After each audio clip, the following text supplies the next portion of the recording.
this is the fourth lecture of fourth unit, which is graph theory. So we have already discussed something about the graph theory, as graph have only the two things, vertices and edges. There are two types of graph, simple graph and multi-graph. There is a little bit concept of self loop and parallel edges. If a graph have the parallel edge or self loops, and this is called multi-graph, otherwise called simple graph. Subgraphs and the complements. We are going to discuss about this point, subgraph and complement. So this is a very simple set or subset, very simple topic, set or about subset. So let G be a graph, and a graph H, we can take some vertex from the G and some edges from the E. So it's said to be the subgraph of G if E dash is a subset of E and B dash is a subset of B, such that each and every edge in E dash is only in B. Means that if you are choosing any edge which makes in E dash from the Bi and Bj, so it should be B dash, Bj and Bi should be lie in B dash.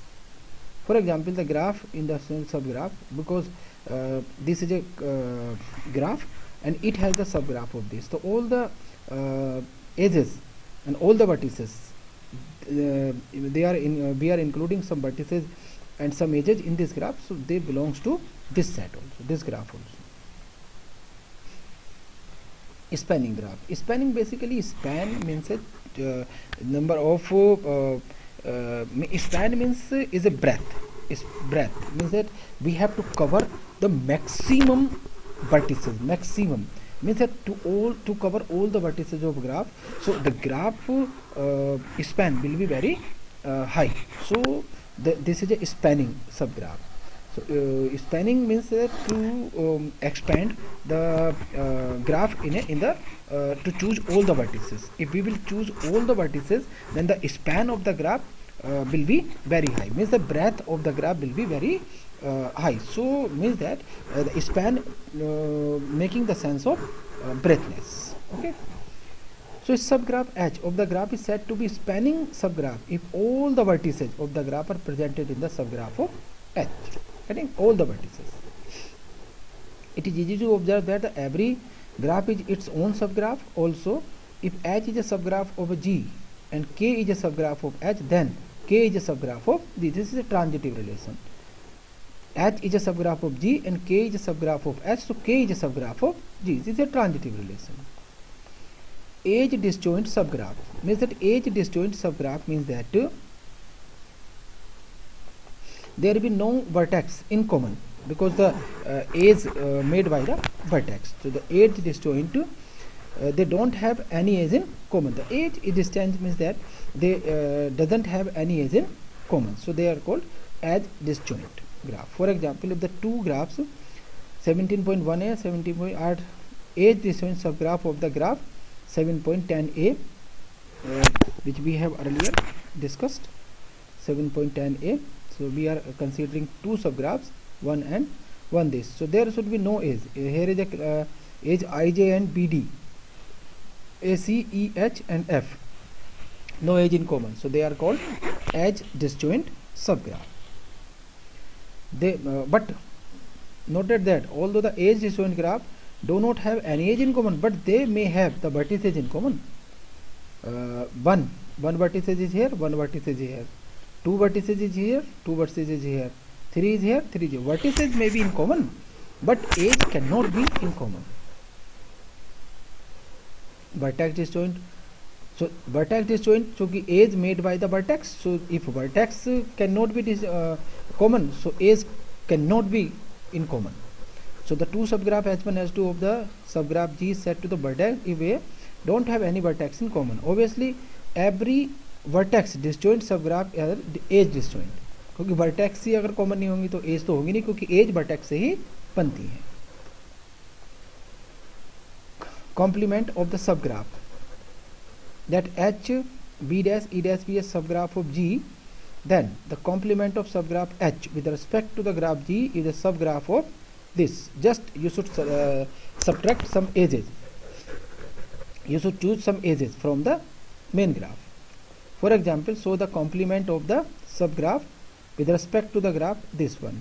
So we have the subgraph, this is a graph, and those edges are included in this graph. Those edges are included in this graph. So according to definition, so this is a main graph or this is a subgraph. Those edges included in this subgraph could not be removed from this graph. Then you can get complement.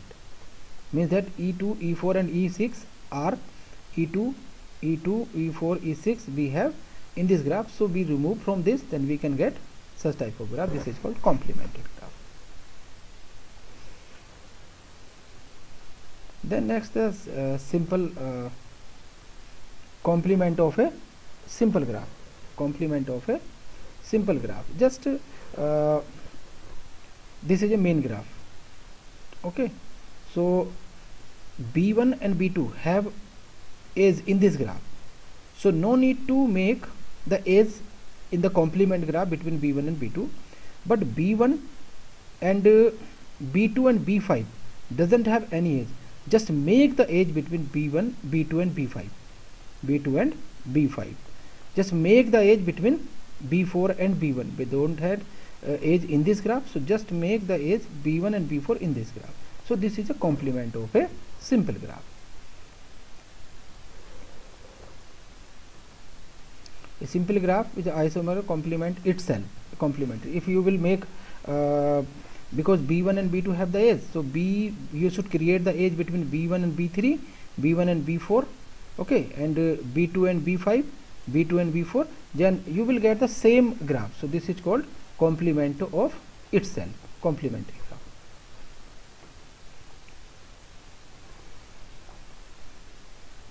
Question: why two graphs are not isomorphic? Because they don't have any one-to-one correspondence. Because there are three conditions occur for the isomorphic condition. One, number of vertices should be same. Number of vertices should be same. Number of vertices are same in the graph. But so second condition is the number of edges. Number of edges is also same in this graph.